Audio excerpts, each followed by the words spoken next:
श्रीराम की आज्ञानुसार एवं जामवंत जी के द्वारा अपनी खोई हुई शक्ति को याद दिलाने के बाद हनुमान जी लंका पहुंच गए थे। पर लंका बहुत बड़ी थी। यहाँ महल, वन, उपवन और अनेकों वाटिकाएं थी। सीता जी तक कैसे पहुंचे या उन्हें कैसे ढूंढे, यह एक विकट समस्या थी। यह विकट समस्या इसलिए भी थी क्योंकि हनुमान जी ने सीता जी को देखा नहीं था, केवल उनका वर्णन सुना था। वर्णन में जिन गुणों की व्याख्या थी, उसी के आधार पर वे माता सीता को ढूंढ रहे थे। उन्होंने महल और वन खोजे पर उन्हें सीता जी नहीं मिली। वे इधर उधर भटकते रहे, पर सीता जी के दर्शन प्राप्त होने का सौभाग्य उन्हें प्राप्त नहीं हो पा रहा था। उन्होंने रावण के कई राजमहल में सीता जी की खोज की। हनुमान जी के लाख प्रयासों के बाद जब सीता जी नहीं मिली तो उन्हें डर सताने लगा। उन्हें लगने लगा कि अगर देवी को न खोज पाए तो वे श्रीराम को क्या मुंह दिखाएंगे।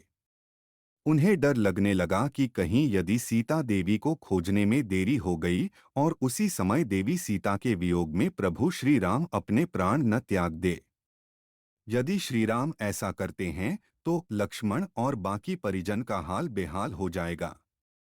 हनुमान जी के मन में कई विचार उठ रहे थे। हनुमान जी व्याकुल हो उठे। वे हर हाल में सीता जी को खोजना चाहते थे, पर उनका मन नकारात्मक विचारों से भारी होता जा रहा था। आखिर में उन्होंने राम का नाम लिया। राम का नाम लेते ही उनके मन के सभी नकारात्मक विचार जड़ से खत्म हो गए। उन्होंने सोचा कि नए सिरे से फिर से प्रयास किया जाए। उन्होंने और गहरा संकल्प लिया और नए सिरे से सीता माता को खोजने लगे।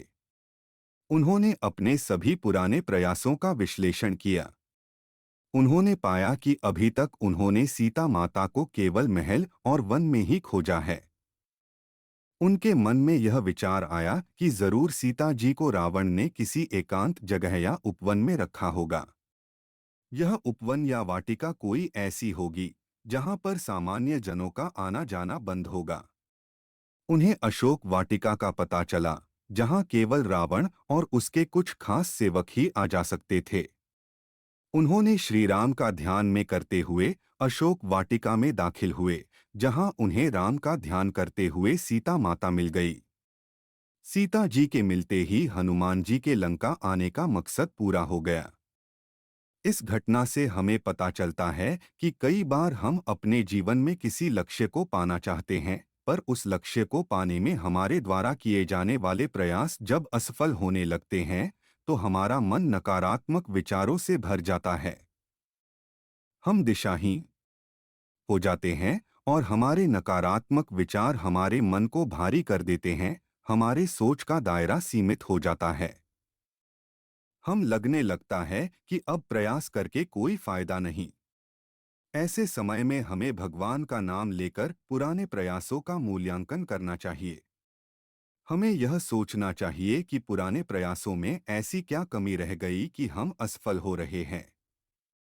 फिर हमें नए प्रयास करने चाहिए।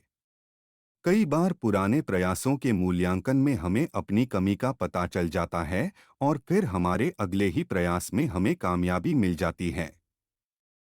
जैसे हनुमान जी को माता सीता के दर्शन मिले, वैसे ही आप सभी लोगों को अपने लक्ष्य की प्राप्ति होगी। दोस्तों, अब भगवान का नाम लेकर इस चैनल को लाइक, शेयर और सब्सक्राइब कीजिए ताकि मसीह आपसे जुड़ सकूं और मेरी लेखनी ज़्यादा से ज़्यादा लोगों तक पहुंच सके।